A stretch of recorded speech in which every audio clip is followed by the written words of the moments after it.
खबरों के निष्पक्ष विश्लेषण के लिए सब्सक्राइब करें Jantantra TV and press the bell icon. Never miss any update.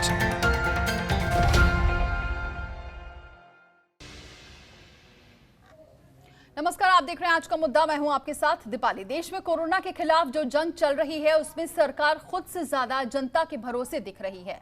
Lockdown की वजह से देश की आम जनता भयंकर आर्थिक नुकसान झेल रही है, तो अब सरकारी कर्मचारी भी सरकार के रडार पर आ गए हैं। सरकार ने कोरोना के खिलाफ जंग में हो रहे नुकसान की भरपाई इन्हीं लोगों से करने का फैसला कर लिया है। केंद्र सरकार ने जून 2021 तक अपने कर्मचारियों के महंगाई भत्ते पर रोक लगा दी है, लेकिन सरकार के इस फैसले से कर्मचारियों में नाराजगी भी देखी जा रही है। एक्स आर्मी मैन ने तो सरकार के इस फैसले के खिलाफ सुप्रीम कोर्ट का दरवाजा खटखटाया है। उनका मानना है कि सरकार का ये फैसला बेवजह है। उधर विपक्ष भी सरकार के इस कदम को असंवेदनशील बता रहा है। विपक्ष का कहना है कि सरकार अपनी कुछ बेहद खर्चीली योजनाओं को रोककर ज्यादा पैसे जुटा सकती है, लेकिन सरकार ने अपनी योजनाओं को रोकने के बजाय अपने कर्मचारियों की जेब से ही पैसे निकाल लिए। कोरोना काल में गरीब तक सरकार की सहायता पहुंच नहीं रही, ऊपर से मध्यम वर्ग पर और भार डाल दिया गया है। कोरोना संकट से निपटने के लिए सरकार की नीतियों पर सवाल उठाते हुए विपक्ष ने इसे बेहद चिंताजनक बताया है। इसी मुद्दे पर आज करेंगे चर्चा। मेहमान भी हमारे साथ जुड़ेंगे, लेकिन सबसे पहले देखिए ये रिपोर्ट। क्या केंद्र के लिए महंगा साबित होगा महंगाई भत्ता रोकने का फैसला? सेना के रिटायर्ड अफसरों ने सुप्रीम कोर्ट में दाखिल की याचिका। कोरोना से लड़ने के लिए कर्मचारियों के भरोसे क्यों है सरकार? विपक्ष ने फैसले को असंवेदनशील बताया। केंद्र सरकार ने कोरोना संकट से पार पाने के लिए अपने कर्मचारियों के महंगाई भत्ते में रोक लगाने का फैसला किया है। सरकार के फैसले से 50 लाख केंद्रीय कर्मचारी और 61 लाख पेंशनर्स प्रभावित होंगे। महंगाई भत्ते पर रोक जून 2021 तक लागू रहेगी। केंद्र के इस फैसले से सरकार को 37,530 करोड़ रुपए की बचत होगी। केंद्र के नक्शे कदम पर चलते हुए यूपी सरकार ने भी अपने कर्मचारियों के महंगाई भत्ते पर रोक लगा दी है। इस फैसले से यूपी सरकार के 16 लाख कर्मचारी और 11,82,000 पेंशनर्स पर सीधा असर पड़ेगा। यूपी सरकार को इस फैसले से 10,000 करोड़ की मदद होगी। यूपी की तर्ज पर सभी राज्यों सरकारों ने अगर अपने अपने कर्मचारियों के महंगाई भत्ते पर रोक लगा दी, तो केंद्र और राज्य दोनों के इस फैसले पर अमल से कुल 1,20,000 करोड़ की बचत होगी। महंगाई भत्ते पर रोक के फैसले के खिलाफ सेना के रिटायर्ड ऑफिसर सुप्रीम कोर्ट पहुंच गए हैं। एक्स आर्मी मैन ने सुप्रीम कोर्ट में दायर याचिका में केंद्र के फैसले को गलत बताते हुए इस पर रोक लगाने की मांग की है। यूपी में भी महंगाई भत्ते को लेकर कर्मचारियों में असंतोष देखा जा रहा है। संयुक्त राज्य कर्मचारी संघ ने फैसले पर पुनर्विचार करने की मांग की है। एक आदेश किया गया कि कर्मचारियों को महंगाई भत्ता नहीं मिलेगा। ये कर्मचारी संगठनों का मानना है कि एक तरफा निर्णय है और इस प्रकार का निर्णय उचित नहीं है। हम लोगों से राय लेके ही इसको किया जाना चाहिए था। कर्मचारी देश का, प्रदेश का, रात दिन, चाहे स्वास्थ्य विभाग हो, चाहे राजस्व विभाग हो, सभी लोग रात दिन सरकार की सेवा में लगे हुए। जब 2 साल बाद, 3 साल बाद सरकार के पास पैसा होता, तब वो हमको उसके हिसाब से, सूचकांक के हिसाब से देती, क्योंकि ये पैसा हमारे परिवार के बच्चों के लिए होता है और उनका मनोबल नहीं तोड़ा जाना चाहिए था। ये तमाम सारी चीजें पहले भी इस तरह की आपदाएं आई हैं, तब भी निर्णय लिए गए हैं, परंतु इसका समायोजन बाद में जरूर किया गया है। विपक्ष ने महंगाई भत्ते पर रोक के फैसले को सरकार का असंवेदनशील कदम बताया है। विपक्ष का मानना है कि कोरोना की जंग में सरकार मध्यम वर्ग पर भार डालकर अपनी योजनाओं को पूरा करना चाहती है, जो ठीक नहीं है। सरकार अपनी बुलेट ट्रेन और सेंट्रल विस्टा जैसी योजनाओं को रोककर कोरोना से निपटने के लिए पैसे की कमी को पूरी कर सकती है। On the side of people whose year's allowance is being cut.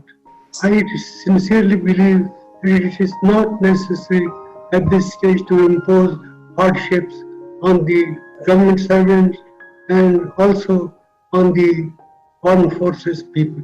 I see the problem is that you're building your central vista at the same time. So either you are not sort of doing these extravagant expenditures, but You're taking away money from the middle class. You're not giving money to the poor people, and you're spending it on your central vista.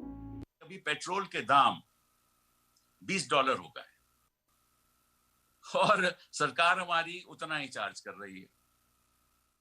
सरकार को इतना फायदा हो रहा है और इस आपदा के बीच सरकार जनता को कुछ नहीं दे रही, अपनी कंपनियों को दे रही है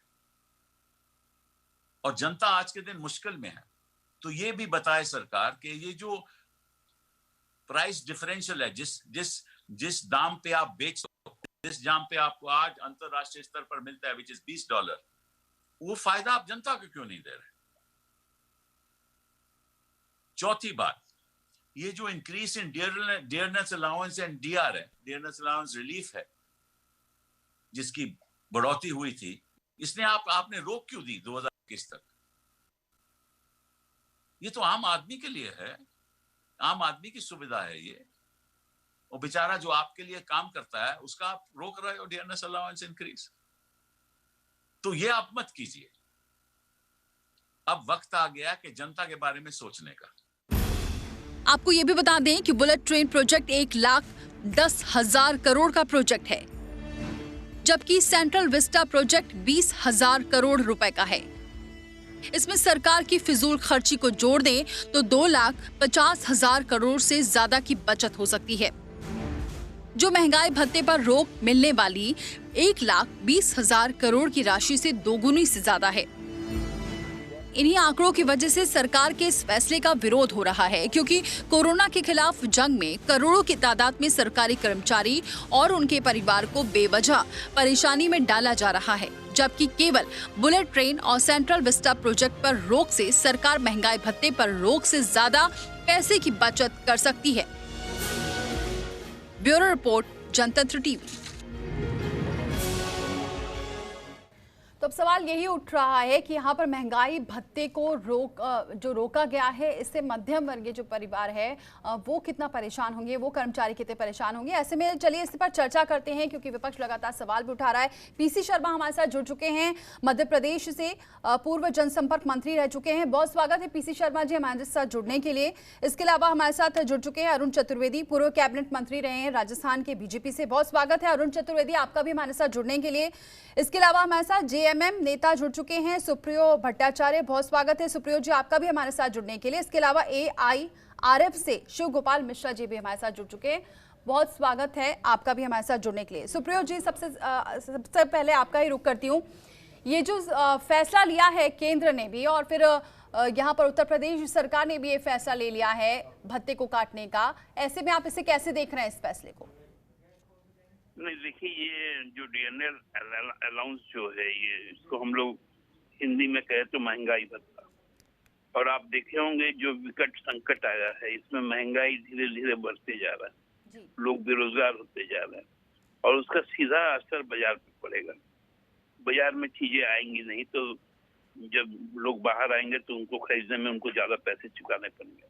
उस अवस्था में आप यदि डीए को रोक दे रहे हैं तो ये हमको लगता है कहीं से न कहीं से ये आप मीडियम जो क्लास है, जो केवल नौकरी पर ही डिपेंड करता है, उसका कोई अलग सा इनकम नहीं है, वो सैलरीड पीपल है, they are honestly paying the taxes also, उन पर आप फिर से टैक्सेशन कर रहे हो। तो ये हमको लगता है कि जल्दबाजी में लिया गया फैसला है, और खासकर हम लोगों के इलाके में जो सेंट्रल गवर्नमेंट के यूनिट्स है, चाहे कोल का हो, चाहे सेल का हो, और भी तरह की पीयूसी है, इसमें काफी रोष है। एक तो ऐसे भी महंगाई, और उसके ऊपर में महंगाई भत्ते पर भी रोक। ये तरीका नहीं है। गवर्नमेंट के पास में बहुत सारे ऑप्शन है पैसे को क्रिएट करने के, उन तरीकों पे जाना चाहिए। अभी आपकी रिपोर्ट में हम देख रहे थे, सुन रहे थे कि बुलेट ट्रेन का, ये किनके लिए बुलेट ट्रेन? आज देश करा रहा है, आज देश रो रहा है, भीख मांग रहा है, उस वक्त में किसके लिए बुलेट ट्रेन आप प्रोजेक्ट पे खर्चा किए जा रहे हैं? तो इन फुजिल खर्चियों को रोककर मध्यम क्लास को आपको देना पड़ेगा, राहत देना पड़ेगा, साथ में आपको तो कुछ बोनस देना चाहिए था। ठीक ही कहा कि आपका क्रूड ऑयल का दाम कम हो गया, लेकिन पेट्रोल डीजल का तो दाम कम नहीं हो रहा है। उसके कारण ट्रांसपोर्टेशन पे, एक तो ट्रांसपोर्टेशन पे रोक है, लिमिटेड रिस्ट्रिक्शन के साथ ट्रांसपोर्टेशन हो रहा है। तो आखिर इसका असर किस पे पड़ेगा? ये मध्यम वर्ग को पड़ेगा। और बार बार मध्यम वर्ग कितना चुकाएगा? क्या मध्यम वर्ग ही एकमात्र ठिका लिया हुआ है? और सरकार का हर फैसले मध्यम वर्ग को समाप्त करने के लिए होता है। और दूसरी बात ये भी है सर कि अभी तो सिर्फ ये केंद्र का फैसला था, फिर उत्तर प्रदेश ने भी महंगाई भत्ते पर रोक लगाने की बात कही। अब धीरे धीरे हो सकता है कि और भी राज्यों में इसे लागू कर दिया जाए, क्योंकि सब इस वक्त यही सोच रहे हैं कि कैसे इस पर रोक लगाई जाए। प्रॉब्लम तो यही है ना कि केंद्र सरकार क्या है कि राज्य सरकारों को अब कंपेल करेगी। जो राज्य सरकार नहीं भी चाहते थे उनको कंपेल करेगी। उनके हिस्से का जो पैसा है फिर उनको नहीं मिलेगा, क्योंकि हमारे यहाँ पर DMRF है, डिस्ट्रिक्ट मिनरल फंड जो है, उसमें आप पैसा देना रोक देंगे। आप बोलोगे आपको तो पैसा मिल रहा है। तो इस तरह से कंपेल करने के उद्देश्य से केंद्र सरकार का एक तरफा फैसला है। और ये कहीं पर भी नहीं हुआ कि कोई भी फैसला लेने के पहले जिनके साथ का जुड़ा हुआ मामला है, जो सर्विस क्लास पीपल है, आप उनसे, उनकी यूनियन से, उनके संगठन से एक बार कंसल्ट तो कर लेते हैं। ऐसा थोड़ी होता है कि हम कल से बोल देंगे आपका तनख्वाह हम आधा कर देंगे। तो ऐसे सरकार नहीं चलती है। हुक्मरानों को, जो भी अच्छा हुक्मरान होता है उसका है कि वो नेतृत्व करे, वो मतलब किसी पे हुक्म ना चलाए। ऐसा नहीं होता है कि लोकतंत्र है, आपको सबसे बात कर लेनी चाहिए थी। बिल्कुल। अरुण चतुर्वेदी, क्या लगता है कि यहाँ पर सरकार के इस फैसले से, एक तो 50 लाख केंद्रीय कर्मचारी, 61 लाख पेंशनर्स प्रभावित हो रहे हैं केंद्र के इस फैसले से, क्या ये सही कदम है? यही कदम उठाना चाहिए था और कोई चारा नहीं था?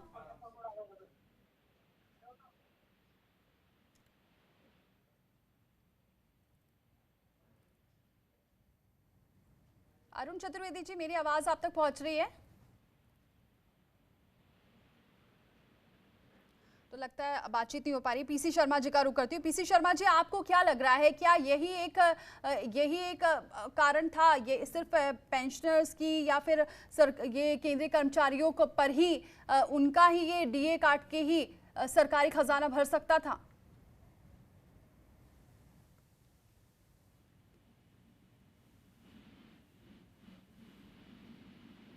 अगर इसमें हम देखें, सबसे ज़्यादा शासकीय कर्मचारी लड़ाई लड़ रहे हैं। फील्ड पे अगर कोई है, चाहे वो डॉक्टर्स हों, चाहे हेल्थ वर्कर हो, नर्स हों, दूसरे कर्मचारी हों, ये सब आज ड्यूटी पे लगे हुए हैं। प्राइवेट सेक्टर पूरा बंद है। कोई प्राइवेट सेक्टर के जितने लोगों को और आना था इसमें मदद में, वो नहीं आ रहे हैं। और जो सरकार की मदद कर रहा है, जो आम जनता की मदद कर रहा है सरकारी कर्मचारी, मैं समझता हूँ कि उनका इस तरह से महंगाई भत्ता, जिसका नाम ही है महंगाई भत्ता, उसको कम करना, क्योंकि इस कोरोना के बाद ही महंगाई बढ़ेगी, चीज़ों के दाम बढ़ेंगे। और वो मिडिल क्लास, ठीक कहा चार जी ने कि वो मिडिल क्लास जो केवल इसी पे आश्रित है, अपनी तनख्वाह पे और पेंशन पे, उस पर लोड डाल देना है। जबकि ये टैक्स भी देते हैं सब के सब, इनके लिमिटेड आय होती है। इनके बच्चे जो पढ़ते हैं, चाहे वो डॉक्टरी पढ़ रहे हो चाहे इंजीनियरिंग, इन सब के लिए ये पैसा महंगाई बढ़ती हुई महंगाई में आवश्यक था। उस समय इसको रोक लगाना ये गलत है। अब मध्य प्रदेश की बात करें, मध्य प्रदेश में भी लागू हो गया है और मध्य प्रदेश में पहले ही 9% कम है। यहाँ पर हमारी जब सरकार थी तो हमने 5% दिया, उस पर भी रोक लगा दिया है। 4 से पहले ही पीछे हैं, अब 1 साल के अंदर ये और पीछे हो जाएंगे।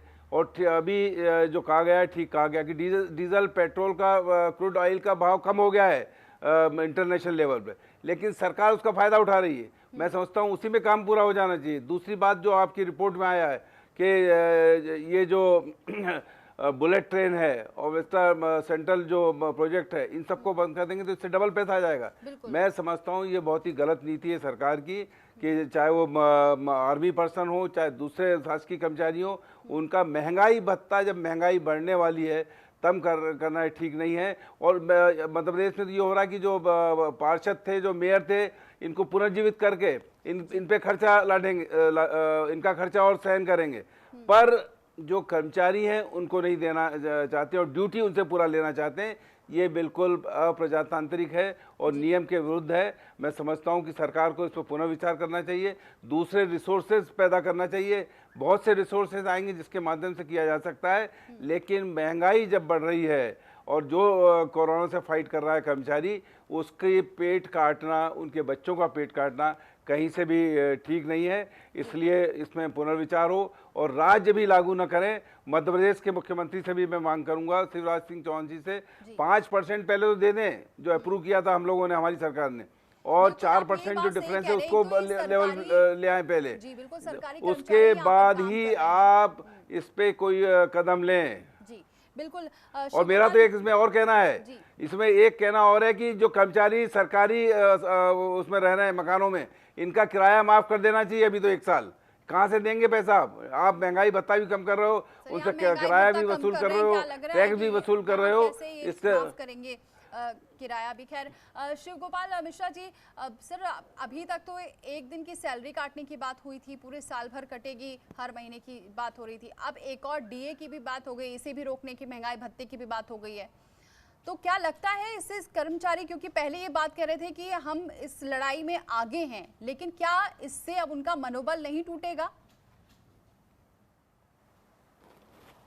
तो कोरोना का विभीषिका आया, उस पर जिस तरीके से लड़ाई शुरू की भारत सरकार ने, उसमें पूरा योगदान था देश की तमाम सरकारी कर्मचारियों का, केंद्रीय कर्मचारियों का, राज्य सरकार कर्मचारियों का, और हम लोग मोटिवेट होकर के काम कर रहे थे। मैं आपको बताऊं कि मैं नेशनल काउंसिल जेसीएम का सेक्रेटरी हूं। 32 लाख लोग हमारे तमाम जो केंद्रीय कर्मचारी हम लोग सदस्य हैं, 62 लाख के करीब रिटायर्ड लोग हैं, सीनियर सिटीजन हैं, और हमारा एक ज्वाइंट कंसल्टेटिव मशीनरी है जो सबसे बड़ा जो नेगोशिएशन का जो है, मैं सेक्रेटरी स्टाफ साइड हूँ।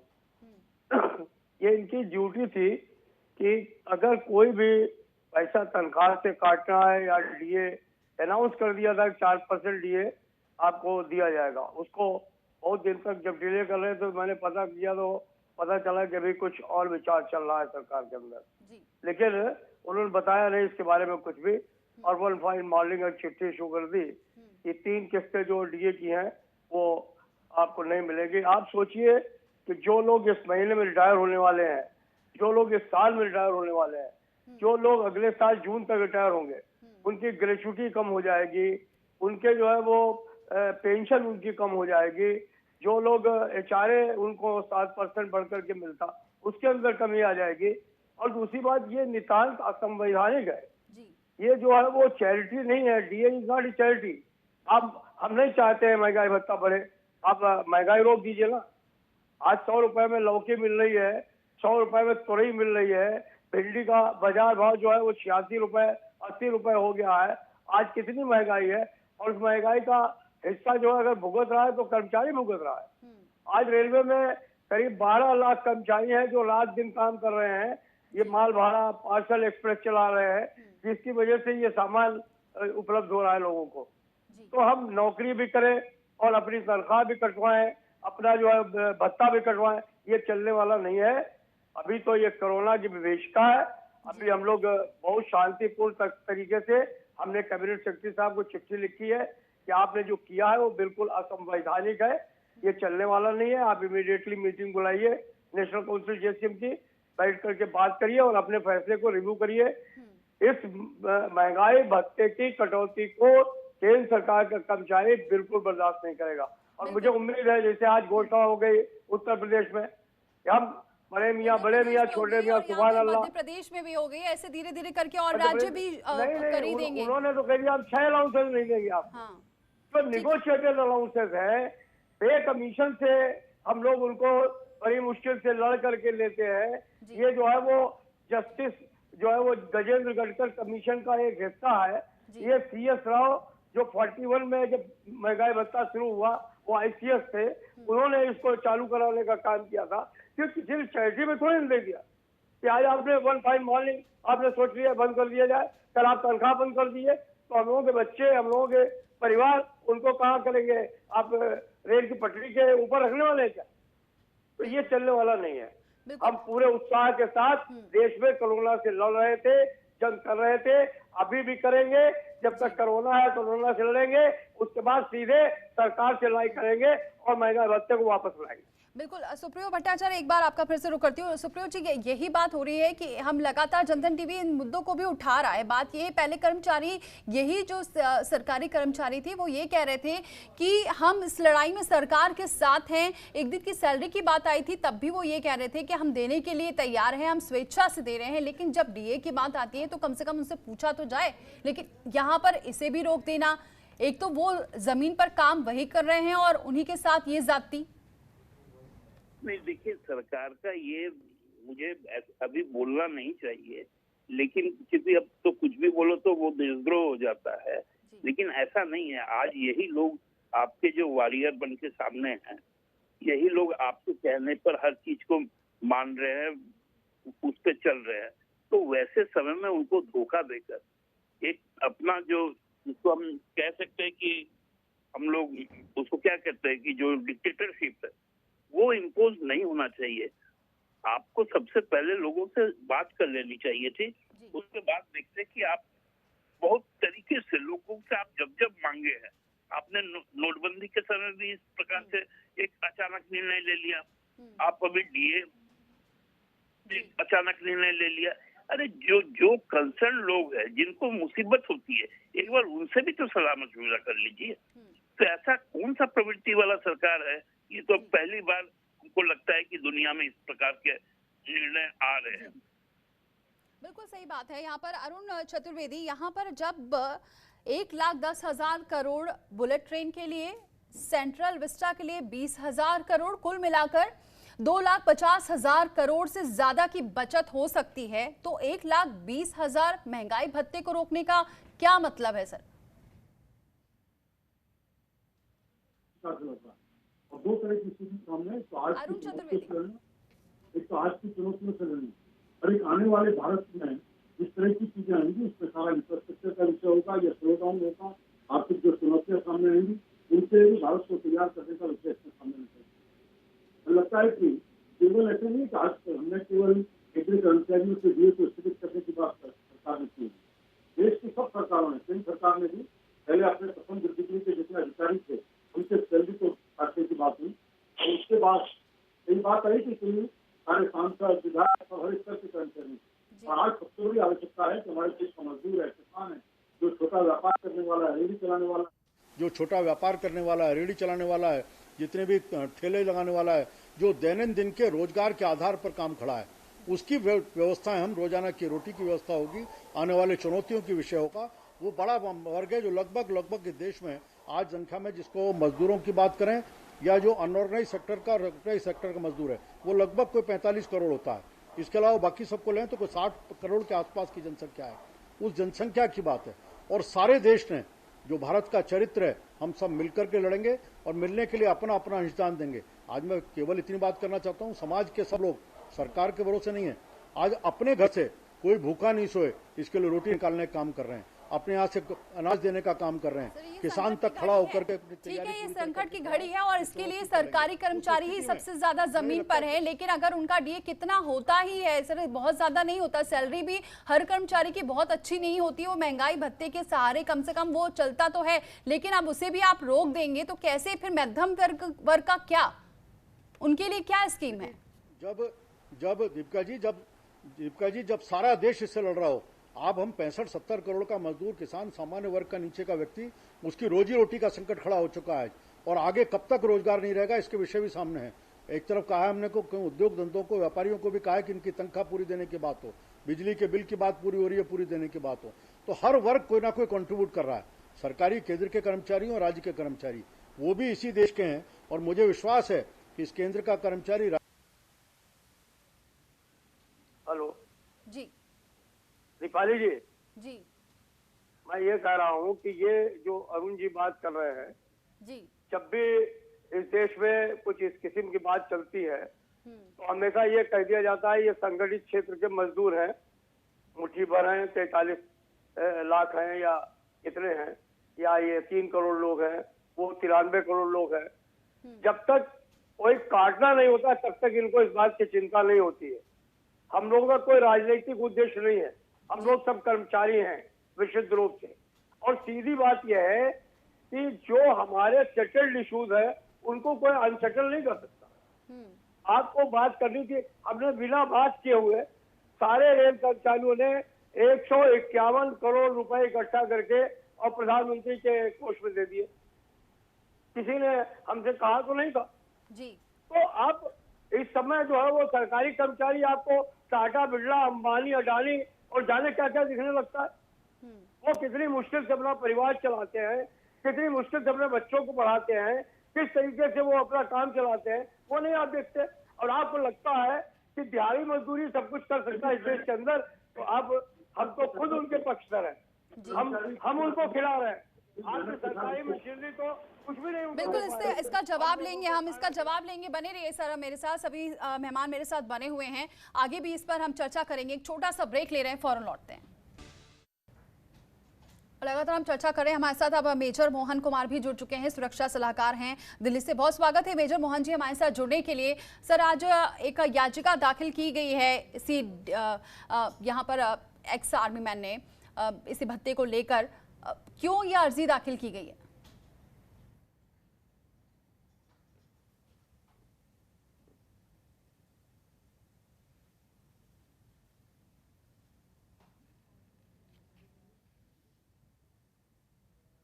मेजर मोहन, मेरी आवाज आप तक पहुंच रही है?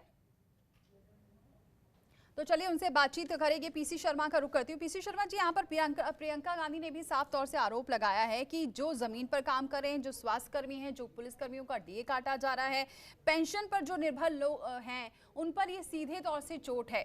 दूसरी बात ये भी कि कपिल सिब्बल ने भी उन्होंने भी अपनी बात कही है। उन्होंने कहा है कि इस पर सरकार को पहले से प्लानिंग करनी चाहिए थी, एक डिजास्टर मैनेजमेंट इस पर काम करता तो शायद ये जो आज जो दिक्कत देखने को मिल रही है, ये देखने को नहीं मिलती और आराम से मैनेज हो सकता था। ये भी कुछ नहीं किया गया। निश्चित तौर पर प्रियंका गांधी जी ने और सिब्बल जी ने जो कहा है बहुत सोच समझ के और ठीक कहा है, मैं उनकी बातों का समर्थन करता हूँ। ये जो कोरोना वॉरियर है जो इस समय लड़ रहे हैं फील्ड पे, हम मध्य प्रदेश के इंदौर की बात करें तो 2 TI कोरोना से लड़ते हुए शहीद हो गए, बहुत से 2 नर्सें शहीद हो गई, डॉक्टर्स हो गए, और ये फील्ड पे लगे हुए जो हमारे सिपाही हैं लगातार ये ही संक्रमित हो रहे हैं। पूरा का पूरा स्वास्थ्य विभाग हो गया, पूरा नगर निगम हो गया, और इनका महंगाई भत्ता, जिसका नाम ही है महंगाई भत्ता, और महंगाई बढ़ने वाली है, चीज़ों के भाव बढ़ने वाले हैं, उस समय आप महंगाई भत्ता इनका काट रहे हो 1 साल का। तो निश्चित तौर पर ये इनका जो बजट है वो पूरी तरह से फेल हो जाएगा, और ये निश्चित तौर से डिक्टेटरशिप है, और इस तरह के मामलों में पूरी डिक्टेटरशिप चल रही है। तो आपको इनको अपनी बात करने का मौका नहीं चाहिए था? पीसी इनको शर्मा जी, इनसे क्या चर्चा विकल्प करना होना जो चाहिए था? संगठन थे।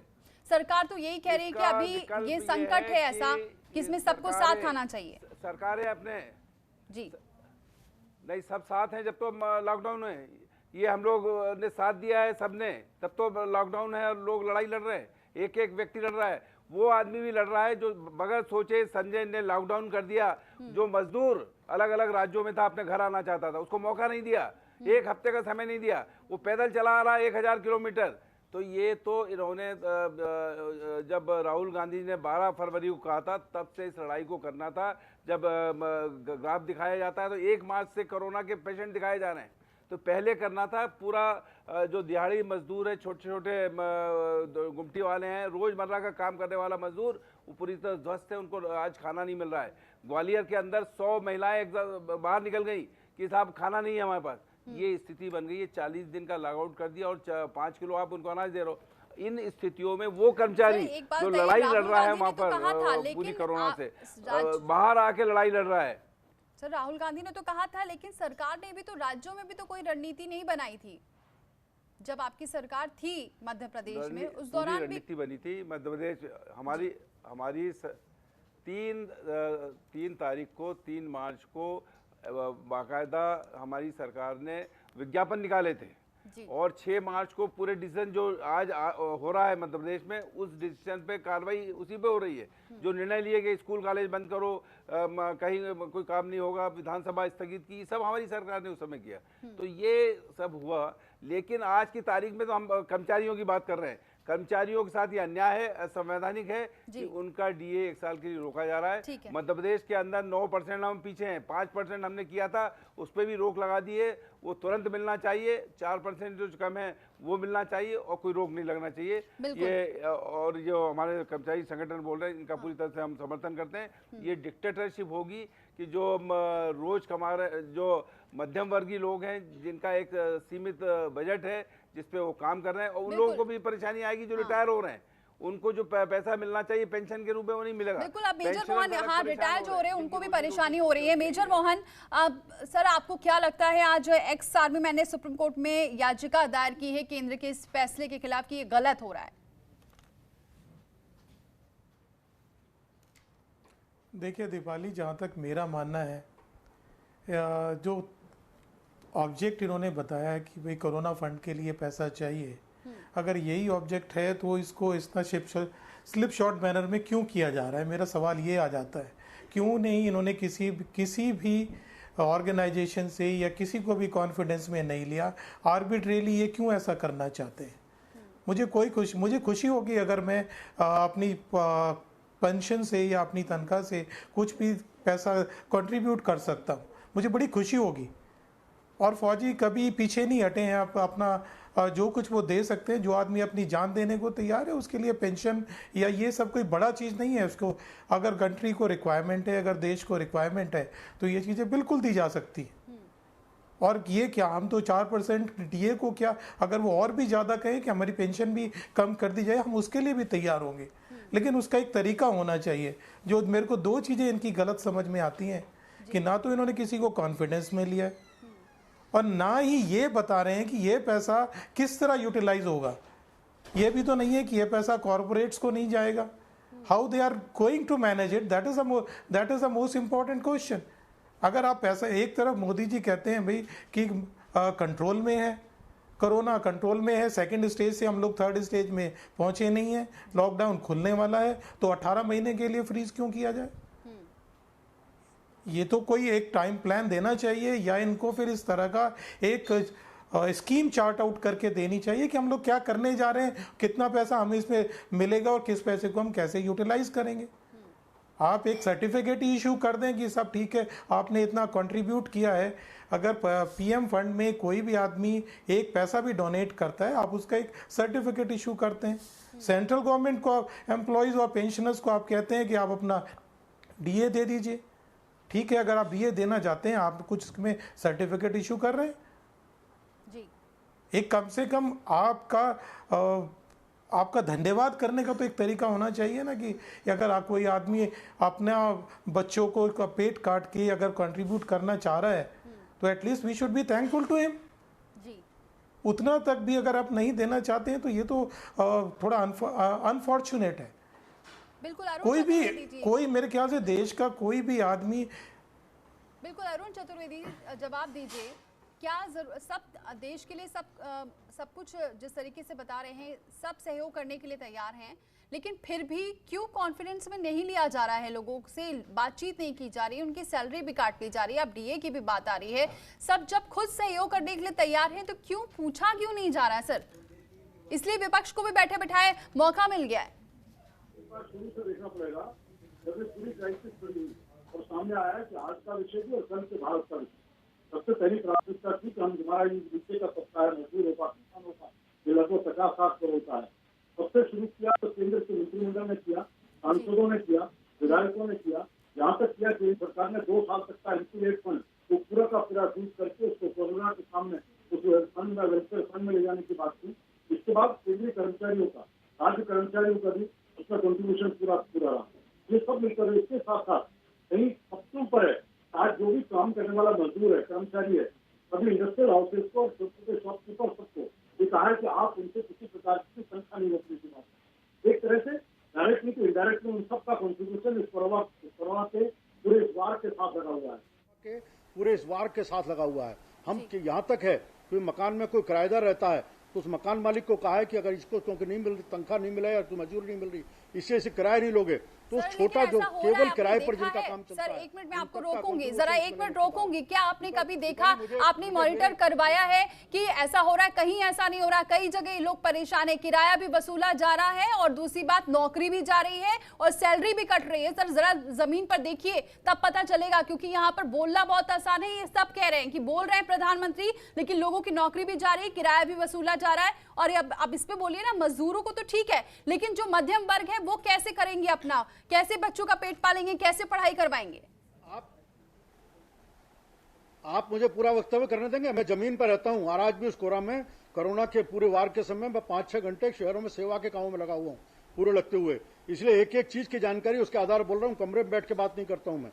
इसलिए इस सारी वार के बीच में आज हम ध्यान में आता है कि हर वर्ग अपना कंट्रीब्यूट करने की बात कर रहा है और कर्मचारियों ने सेवा दे करके आज हर किसी ने प्रथम पंक्ति में वॉरियर्स के नाते खड़े हुए, उनको सब सारा देश सलूट करता है, अभिनंदन भी कर रहा है। मुझे लगता है कि आज भी कर्मचारी बहुतायत में इस पूरे कंट्रीब्यूशन के लिए कहीं सहज होगा, उसको लगता होगा कि मेरा जिम्मेदारी है, मैं इस जिम्मेदारी को पूरा करने की बात कर रहा हूं। आज सारी केवल आज नहीं है, आने वाले भारत में जो क्राइसिस आने वाली है इकोनॉमिक, उसके बड़े पैमाने पर लोग लेकर करके आज भी पीएम केयर फंड में भी देने की बात कर रहे हैं, सीएम फंड में भी देने की बात कर रहे हैं। ये सब देकर के पीछे एक ही भाव अरुण है। जी, आप पूरी बात करिएगा, लेकिन एक बात, जो पीएम केयर्स फंड की बात कर रहे हैं ना आप, तो पीएम केयर्स फंड में सब दे रहे हैं, मैं इसको मान रही हूँ। यही तो बात है, लोग अपनी स्वेच्छा से चाहे 50 रुपए 100 रुपए क्यों ना दे रहे हो, लेकिन जब आप उनसे बिना पूछे करेंगे, यही तो सवाल कर रहे हैं मेजर यहाँ पर मोहन जी की, कम से कम उनसे पूछिए तो कि सैलरी काट रहे हैं। एक मिनट में रुक करती हूँ शिव गोपाल मिश्रा का। जी सर बोलिए। 151 करोड़ दिया, लेकिन हमसे बात नहीं करेंगे, हमसे कोई चर्चा नहीं करेगा और डीए काट लेंगे, वो भी 3-3 किस्तें। कोई सिस्टम होता है गवर्नेंस का? हमको कहा जा रहा है कि हम भाई अच्छी गवर्नेंस चलाएंगे, तो कौन सी गवर्नेंस है ये? मकान मालिक जो है वो कोई ऐसा चैरिटी है कि किसी को बिना किराए के रख लेगा? जिसकी रोजी रोटी वही उसका किराया है, वो क्या करेगा? सवाल ये नहीं है, सवाल ये है कि हमारा कोई सरकार से कोई झगड़ा नहीं है, हमारे कोई पक्ष प्रतिपक्ष नहीं है। हम एक बात जानते हैं कि हम मेहनत का लोग हैं, मेहनत से काम करते हैं, मेहनत से गाड़ियां चलाते हैं। हर साल 400-500 लोग जान देते हैं, तब ये देश को आगे बढ़ाने का काम कर रहे हैं। ऐसे मौके पर बिना कोई बातचीत किए हुए अगर हमारी जेब से कोई चीजें निकाल लेगा या एक जो हम लोगों से संवैधानिक तौर पर तय हुआ है वो पैसा हमसे ले लेगा, तो निश्चित तौर पर अभी तो हम कोरोना से जंग लड़ रहे हैं। हमको तो ऐसा लगता है कि जैसे कि कोरोना सारे केंद्र सरकार के कर्मचारी और राज्य सरकार के कर्मचारियों के लग गया है। वो आर्थिक रूप से जो है वो लोगों को जो है उद्ध्वस्त करेगा। तो ये तरीका नहीं है, ऐसा नहीं होना चाहिए। बिल्कुल। मेजर मोहन, आगे क्या कदम होगा फिर आपका, क्योंकि अभी तो याचिका दाखिल की गई है? नहीं दीपाली ना, मेरा उस याचिका से मैं उसको सपोर्ट, दीपाली मेरा उस याचिका से कोई सपोर्ट नहीं है। मैं नहीं चाहता कि इस तरह के मैटर्स जाके कोर्ट में डिसाइड किए जाएं। पहली बात तो एक ये चीज़ समझ लीजिए कि महंगाई भत्ता है क्या। महंगाई भत्ते को आप एक कॉमन मैन की, अगर आम आदमी की ज़बान में समझे, जिस तरीके से एक महंगाई बढ़ती जाती है उसी के हिसाब से गवर्नमेंट उसका 1% आपको महंगाई भत्ते में देती है। अगर महंगाई बढ़ ही नहीं रही है तो गवर्नमेंट को पूरा हक है कि वो महंगाई भत्ता रोक ले। लेकिन अगर आप 18 महीने के लिए बोलते हैं महंगाई अगर बढ़ भी जाएगी तो भी आपको महंगाई भत्ता नहीं मिलेगा, ये थोड़ा सा पेनफुल अफेयर है। अगर आप महंगाई बढ़ेगी तो उसके हिसाब से आपको देना है। पहले इन्होंने 2% दिया, किसी ने शोर नहीं मचाया। इन्होंने 4% दिया, किसी ने शोर नहीं मचाया। कभी गवर्नमेंट ने 10% भी मिला है। जिस तरीके से महंगाई बढ़ी है उसी हिसाब से महंगाई भत्ता मिला है। तो डीए कोई ऐसा चीज़ नहीं है कि कोई आउट ऑफ द मून इन्हें दे रहा है। दूसरी बात, जिस तरह के फौजियों के लिए मैं एक चीज़ जानना चाहता हूँ, जितने भी डिसेबल्ड फौजी हैं, जो अशक्त हमारे सोल्जर्स हैं, उनके लिए अगर आपने पहले उनको बोला कि साहब आपको पेंशन का एंटाइटलमेंट नहीं है, जिनको एंटाइटलमेंट हो गया उनको बोला कि ये टैक्सेबल हो गया है, ऑल ऑफ ए सडन आपने उसको टैक्सेबल इनकम बना दिया है। जब आपने पेंशन देने का डिसाइड किया था कि आपको अशक्ता पेंशन या डिसेबिलिटी पेंशन जो मिलेगा वो इस बेस पे मिलेगा क्योंकि आपको टैक्स का बेनिफिट है, तो इसका कंपोनेंट बहुत कम रखा जाएगा। Everybody agreed. उसके बाद आपने ऑल ऑफ ए सडन कहा कि नहीं, एक छोटा सा सर्कुलर निकाल के overnight that pension become taxable, so you are losing another 30% of it. देखिए, मैं उसकी बात नहीं करता हूँ। एक डिसेबिलिटी पेंशन को आपने बनाया था कि इस पर टैक्स नहीं होगा। वो किस लिए नहीं होगा कि एक डिसेबल्ड सोल्जर के लिए मुश्किल होगा उसको टैक्स के लफड़ों में पड़ना, बार बार रिटर्न फाइल करना। आपने वो चीज़ ध्यान नहीं करी। अभी आप डीए भी बंद करना चाहते हैं। वाई आप एक के बाद एक चीज़ आप जो है बैकग्राउंड में क्यों कर रहे हैं? अगर आपको सब कुछ ओपन है, आप बोले फाइनेंशियल इमरजेंसी डिक्लेयर करें कि साहब देखिए साहब ये हालात कंट्री के हैं, हमारे पास इतना पैसा नहीं है, अगर आप हमारा आधा पेंशन भी देंगे मुझे खुशी होगी। मेरे ख्याल से हर फौजी को खुशी होगी अगर वो कुछ कंट्रीब्यूट कर सकता है।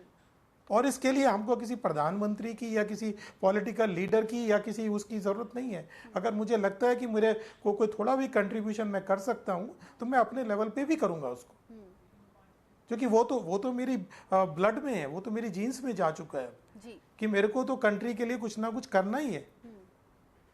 बात पैसे का नहीं आता है यहाँ पे कि अगर आप मेरा पैसा यूज करेंगे मुझे बड़ी खुशी होगी। क्या लोग मंदिर में जाके दान नहीं देते हैं? हाँ। अगर मैं देश के लिए दान दे दूंगा तो मुझे खुशी होगी। और ये 4% तो कुछ भी अमाउंट नहीं है। मैं कहता हूँ अगर 50% भी आप पेंशन का लेते हैं मुझे तब भी कोई दुख नहीं होगा। लेकिन मुझे पता होना चाहिए कि मेरा पैसा जो है जिस हिस्से के लिए लिया जा रहा है वो वहीं तक जाएगा। आप अपने बाकी बेकार के खर्चों को नहीं करेंगे इस पैसे से। आपने उस चीज का मेरे को कोई एश्योरेंस नहीं दिया है। वो एश्योरेंस इसलिए नहीं दिया है क्योंकि आपने मेरे से कभी पूछा नहीं। आप किसी को तो कॉन्फिडेंस में लेते हैं। बिल्कुल। पीसी शर्मा जी, सवाल फिर वही आ जाता है। हाँ, बिल्कुल। पीसी शर्मा जी, क्या ट्रांसपेरेंसी की कमी लग रही है? सरकार ट्रांसपेरेंसी नहीं दिखा रही है? निश्चित तौर पर ट्रांसपेरेंसी की कमी है। जो अभी कहा गया कि जो प्रधानमंत्री फंड है, जो मुख्यमंत्री फंड है, इसमें स्वेच्छा से लोग दे रहे हैं। इसमें कर्मचारियों ने भी अपना एक एक दिन का वेतन दिया है और बाकी लोग भी दे रहे हैं, कोई पीछे नहीं हटे। अभी चतुर्वेदी जी कह रहे हैं कि वो 5 घंटे लगे हैं, वो 5 घंटे लगे हैं, हम लोग 18 घंटे लगे हुए हैं। जो व्यवस्था कर रहे हैं लोगों की, जो गरीब लोग हैं उनके खाने की, किचन चला रहे हैं, उनको आटा दाल मुहैया करा रहे हैं, जो मदद हो रही सब कर रहे हैं। ये तो सब कर रहे हैं, ये हम लोगों का राजनीति में है, समाज सेवा में तो करना ही है। लेकिन एक कर्मचारी जो लगा हुआ है एक वॉरियर, कोरोना वॉरियर की तरह, और उसको बोनस देने के बजाय हम उसका जो महंगाई भत्ता है उसको रोक रहे हैं, वो भी 18 महीने के लिए। ये बिल्कुल गलत बात है। महंगाई भत्ता इसलिए, जैसा अभी कहा मोहन जी ने, कि महंगाई बढ़ती है उसके हिसाब से दिया जाता है। और ये मान के चलिए कि ये लॉकडाउन सब खत्म होने के बाद महंगाई बढ़ेगी, आपको महंगाई भत्ते को बढ़ाने के बजाय आप उसका महंगाई भत्ता रोक रहे हैं। ये अन्याय है कुल मिलाकर और असंवैधानिक है। आपको तो ये विजय माल्या और नीरव मोदी जैसे लोगों को लाके इनसे वसूल लेना चाहिए। बहुत से सोर्सेज हैं जहाँ से पैसा वसूला जा सकता है। लेकिन एक वो मध्यम वर्गीय कर्मचारी और एक पेंशनर्स जिन्होंने अपने मन से अपनी पे का बहुत सा पैसा दे दिया है, उसका महंगाई भत्ता कहीं पे भी रोकना ये डिक्टेटरशिप है। और किसी भी संगठन से बात नहीं की, कोई चाहे रेल वाले हों, चाहे सेना वाले हों या शासकीय मंत्रालयों के कर्मचारी हों, इनसे संगठनों से बातचीत करके वो करना था। और जैसा मोहन जी ने कहा कि हर आदमी कंट्रीब्यूट करना चाह रहा है, हम भी कंट्रीब्यूट कर रहे हैं, सब कंट्रीब्यूट कर रहे हैं। और ये लॉकडाउन में जो सहयोग कर रहे हैं ये भी कंट्रीब्यूशन है। और लोगों के जो रोजी रोटी चली गई है, अनएम्प्लॉयड हो गए हैं, वो भी कर रहे हैं। मैं तो कह रहा हूँ ना, यहाँ तक जो सरकारी कर्मचारी हैं उनका आप जब तक ये कोरोना लॉकडाउन चल रहा है आप इनके माफ़ कर दीजिए इनका किराया। ये तो सरकार कर सकती है, सरकारों को काम है। उसके बजाय आप उन पे और भार डाल रहे हो, ये ठीक नहीं है। इसको जो है इस पर पुनः विचार करना चाहिए और महंगाई भत्ता दिया जाना चाहिए, ये हमारी मांग है। बिल्कुल। शिव गोपाल मिश्रा जी, आप क्या लगता है क्या कदम उठाना चाहिए आगे? आप लोग क्या सरकार से मांग करेंगे? क्योंकि अब ये फिलहाल तो फैसला हो सकता है आगे आने वाले दिनों में हो सकता है इसे बदले सरकार, लेकिन फिलहाल तो अभी धीरे धीरे करके हर राज्य से केंद्र सरकार के फैसले को ही आगे बढ़ा रही है और अपने राज्य में भी लागू कर रही है।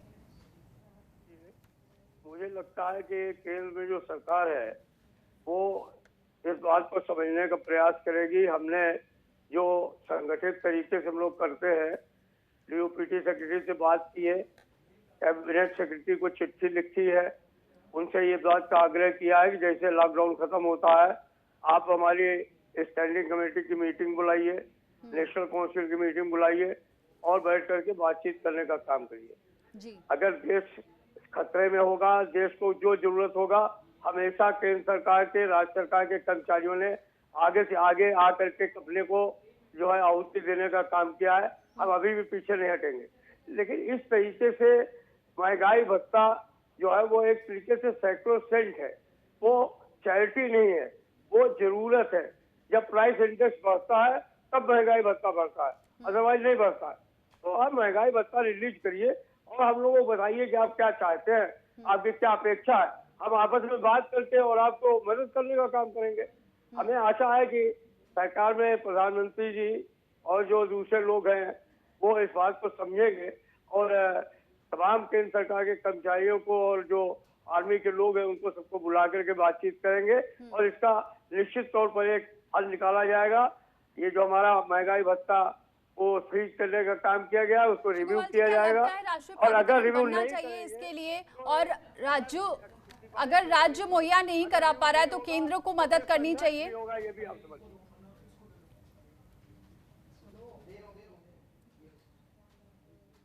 शिव गोपाल जी, क्या लगता है कि अगर केंद्र राज्य मुहैया नहीं करा पा रहा है, राज्य के पास इतना पैसा नहीं है, तो केंद्र को मदद करनी चाहिए या फिर इसमें बाकी राष्ट्रीय जो कह सकते हैं डिजास्टर मैनेजमेंट बनना चाहिए पूरी तरीके से और उसके बाद काम होना चाहिए? क्योंकि यहाँ पर आरोप ये भी लग रहा है विपक्ष का कि कहीं ना कहीं जमीनी हकीकत जाने बिना आनन फानन में सरकार फैसले ले रही है। दीपाली जी, अभी 1,50,000 करोड़ रुपए कारपोरेट को टैक्स के जरिए माफ करने का काम किया गया। वो कितने लोग थे जिनको ये काम हुआ है? खाली जो 42 लाख सरकारी कर्मचारी, फौजी और जो 62 लाख हमारे रिटायर्ड लोग हैं, उन्हीं वही सबसे ज्यादा जो है वो बोझ है रेट के ऊपर, या जो राज्य सरकार के कर्मचारी हैं वही बोझ है। आपने नया पेंशन स्कीम ले आए, आपने पुरानी पेंशन स्कीम छीन ली हमारी। आज कितनी मुश्किल से लोग जो है वो नौकरी कर रहे हैं, कैसे काम चला रहे हैं, उसकी कोई कल्पना ही नहीं कर सकता। मेरी सीधी बात है, हम विनम्रता से बिना किसी उसके सरकार से अपील करेंगे कि आप बैठिए, बात करिए, इसको रिव्यू कर दीजिए। और करेंगे तो ठीक है, नहीं करेंगे तो कर्मचारियों का काम लड़ना है, हम इसके लिए संघर्ष भी करेंगे। लेकिन जो हमारे साथियों ने एक तरीके से इसको संघर्ष करके हासिल किया है, शुरू से लेकर अभी तक महंगाई भत्ते को, उनको जाने नहीं देंगे। अगर ऐसे नहीं मिलेगा तो संघर्ष से लेंगे, इसको छोड़ने का काम नहीं करना।